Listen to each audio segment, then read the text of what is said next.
अस्सलामु अलैकुम वरहमतुल्लाहि वबरकातुहु वस्सलातु वस्सलामु अलैका या साहिब ताज वल मेराज व अला आलिका व अस्हाबिका या जद्दल हसन वल हुसैन मौलाना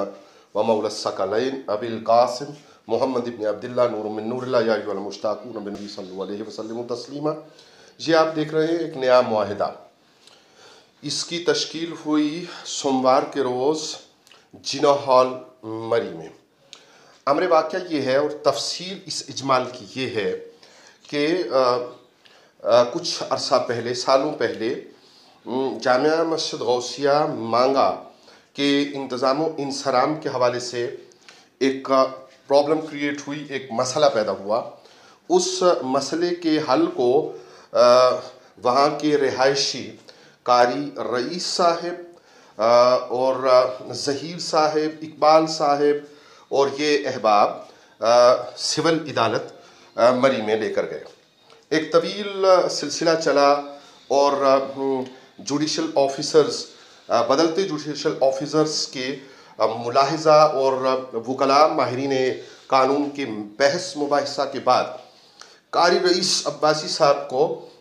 इस मस्जिद का इंतज़ाम व इंसराम हवाले कर दिया गया। उससे पहले इलाका में जो अहबाब थे, बुज़ुर्ग थे, शख्सियात थीं, उनके जिरगा में ये तय पाया था कि अदालती फ़ैसला जिनके हक़ में आएगा मस्जिद का इंतज़ाम इंसराम उनके हवाले कर दिया जाएगा।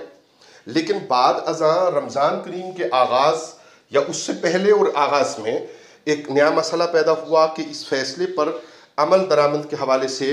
एक नया माहौल पैदा हुआ, जिसमें कारी इकबाल साहब जो वहाँ पे मुतर्रस हैं जामिया मस्जिद गौसिया मांगा में, उन के साथ कोई एक शायर इस्लाम की तौहीन की एक सूरत हाल पैदा हो गई और ग़ालिबन 295A या उसकी कोई सब सेक्शन उस पर इम्प्लीमेंट होती थी। तो इलाका के लोगों ने बालिगुन नज़री से काम लिया और उसका कंक्लूजन करने की कोशिश की। अब इस सारी सूरत हाल में जब ये कंक्लूजन करने की कोशिश कर ली गई तो ये तय पाया कि कारी सलीम साहब और दीगर हजरात जो हैं जिनके साथ ये तनाज़ा बना था, वो ईद उल फितर पर जामिया मस्जिद गौसिया मांगा का इंतज़ाम व इंसराम कारी रईस साहब और जिनके हक़ में अदालती फ़ैसला आया है उनके हवाले कर देंगे। लेकिन ईद उल फितर के मौका पर ज़ोहर की नमाज जब अदा की गई तो वहाँ मस्जिद के अंदर नमाज की अदायगी के बाद सहन के अंदर एक टीम ने अलग से जमात खड़ी की, जिससे वहाँ पे झगड़ा पैदा हुआ और परेशानी ने जन्म लिया।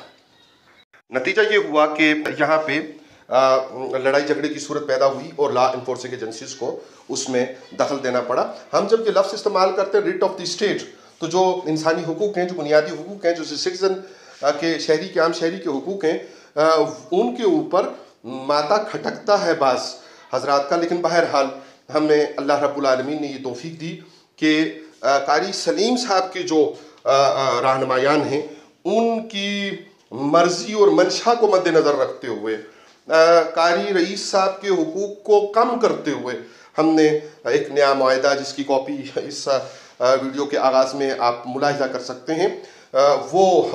लिया, जिस पे अमल दरामद के लिए फिर हम में जो आप ये देख रहे हैं इससे आगे कि लोगों को जाके तो उनसे मुलाकात करके तो उनको ये समझाया और बताया कि अमन व अमान के क़याम के लिए, दीन इस्लाम की सरबलंदी के लिए वो हर कुर्बानी के लिए तैयार रहें। अब देखना ये है कि सूरत हाल किस तरह बेहतर होती है। मरहला पर यह कहना इंतहाई अहम है कि आप देख रहे हैं जाहिद हुसैन असिस्टेंट कमिश्नर मरी, इनका जुमला उमूर में कानून की बालादस्ती के लिए इंक्लाइनमेंट के बगैर एक मेजर रोल रहता है और इन्हीं के इस मुस्बत रोल की वजह से कदम पीछे करते हुए, अपने हुकूक को कम करते हुए, कारी रईस साहब के हुकूक को कम करते हुए हमने ये ज़रूरी समझा और आवाम की फलाह व बहबूद के लिए, बेहतरी के लिए, अमन व अमान के क़याम के लिए ये बेहतर समझा कि ये सूरत हाल हो। अब चूँकि एक नई एक एप्लीकेशन किसी हुक्म इम्तनाई की ज़ेर समात है, तो उस वक्त तक का लिए ये आर्जी मुआहिदा है। जब वो एप्लीकेशन की समात मुकम्मल होगी तो उस वक्त इंशाअल्लाह रहमान जिसके हक़ में फ़ैसला होगा उसे मुकम्मल इंतज़ाम व इंसराम सौंपा जाएगा। हमारी दुआ है दिल की गहराई से कि रहमत कायनात सल्लल्लाहु अलैहि वसल्लम का दीन सरबुलंद हो और फ़िरका वारियत के बजाय हम नबी अलैहिस्सलाम की मोहब्बत का परचम बुलंद कर सकें। वमा अलैना इल्लल बलाग।